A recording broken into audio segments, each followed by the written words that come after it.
Should we make a pact with the devil? Good morning, Henry Djaba. Thank you for being with us on the news of TV5. When did you leave Abu Salim prison in Libya? I left Abu Salim in September. I believe it was the 3rd of September. And how long were you imprisoned? 5.5 months. So everything began in 2009. Your company, Lakeland, made it possible for Libyan investors to invest in 2 hotels in Kenya in 2010. Not in Kenya, in Nigeria. And in 2010, you signed a contract for supplying electricity to Chad. Is that true? 2010, February the 12th. Le 12 février. And then what happened? Well, we returned, myself and my business associate, Libyan called Mohammed Treki, who is the son of Dr. Ali Treki, who's the former president of the United Nations General Assembly. So we returned to Libya, and well, things started to change from there. He suddenly wanted to have 50% of my company, which was unacceptable. He also wanted to have 70% of the commissions from the sale of the 2 hotels in Nigeria. There are 2 Sheraton hotels, one in Abuja and one in Lagos. So he, decided to start planning all sorts of things. I wasn't aware of what he was doing, obviously. And he gave me all the assurances that everything was fine. He made me very comfortable to believe that there was no problem. And, well, on the 31st of March 2010, I went to have lunch in a Chinese restaurant in Gargash. And from there, I went to a shop which is very close to the restaurant. And as soon as I came out of the shop, I was with someone at the time. I was with my girlfriend at the time, a French lady of Tunisian origin. Her name is Wahiba Bushbel. And we came out, and there was a car parked outside, a blue Audi, and some people jumped out of the car. And there were 4 people.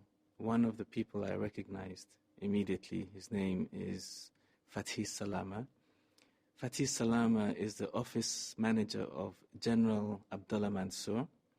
Abdullah Mansour is one of Gaddafi's closest friends. And they attacked us, dragged us into the car in broad daylight. So at about 4:30, they took us to Abdullah Mansour's office. And from there, they separated us. They took Wahiba into Abdullah Mansour's office. They blindfolded me, tied my hands behind my back, and they took me to Abu Salim prison, where I stayed for 5.5 months. What happened during your imprisonment? Well, they wanted me to sign some confessions, documents which were written in Arabic. I don't speak Arabic. I don't understand Arabic, so I refused to sign. And so they tortured me very seriously and very badly, constantly. Was your family aware of this? The British consulate was informed. Why didn't the British authorities intervene? This is a question that I'm still confused about, and I've been to the Foreign and Commonwealth Office since I was released, and I've asked the same question. Now, it's important for you to understand that I'm not doubting that they did or didn't do anything.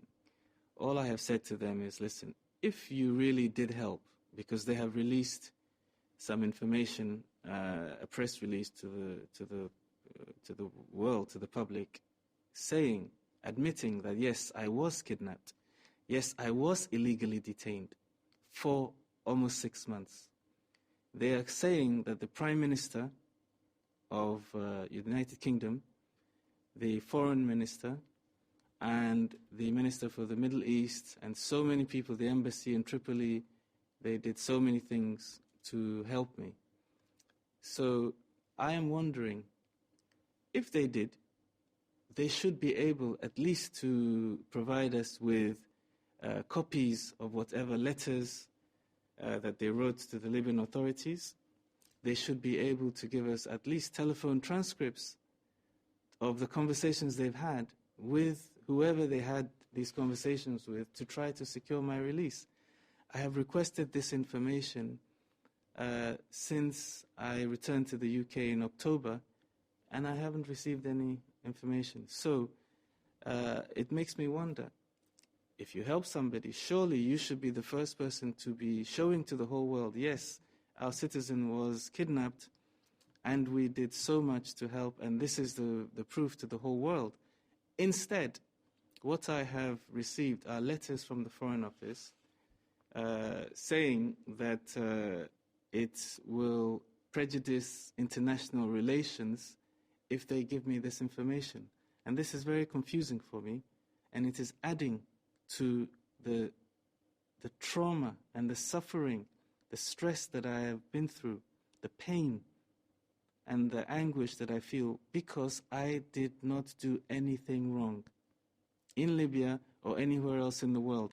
I was never charged with any offense.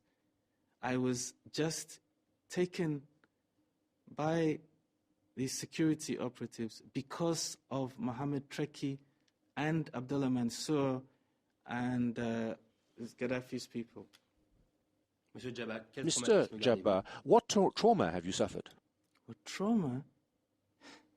I was severely beaten constantly for months.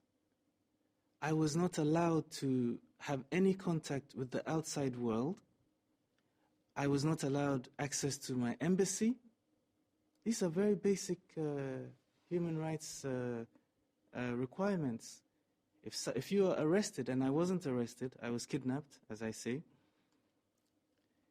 Even people, these Somali pirates who kidnap people, at least the kidnappers contact people, and there is some contact with embassies and families and so on. My family thought I was dead because there was absolutely no contact with either my family, with lawyers, or with the British embassy.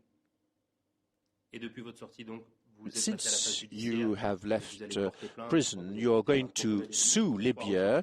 You're going to sue 3 Libyan citizens, and an investigation is underway with the United States. Thank you very much, Henry Djaba, for having come to TV5. If you wish to react or ask questions to Mr. Djaba, you can use this address, which is on the screen. Thank you, Mr. Djaba.